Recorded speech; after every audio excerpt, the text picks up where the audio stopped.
Модуль «Заказать звонок». Модуль «Заказать звонок» позволяет посетителю вашего сайта оставить свой номер телефона для обратного звонка. Этот номер телефона будет отправлен на e-mail, указанный в форме обратной связи. Вот в этом поле. Для того, чтобы модуль обратной связи переместить из правого блока в левый блок, либо изменить порядок вывода, сделать его первым, вторым, третьим, необходимо зайти в панель администрирования модуля.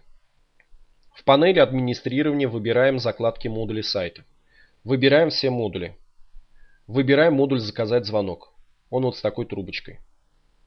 Выбираем позицию вывода. Правый блок, левый блок и так далее. А также опубликовать модуль, либо скрыть модуль. То есть, если мы галочку снимаем, модуль показываться на сайте не будет. А также мы можем скрыть заголовок модуля. Вот этот вот, который не будет показываться. Также можем изменить порядок следования модуля. Нажимаем «Сохранить», изменения вступают в силу.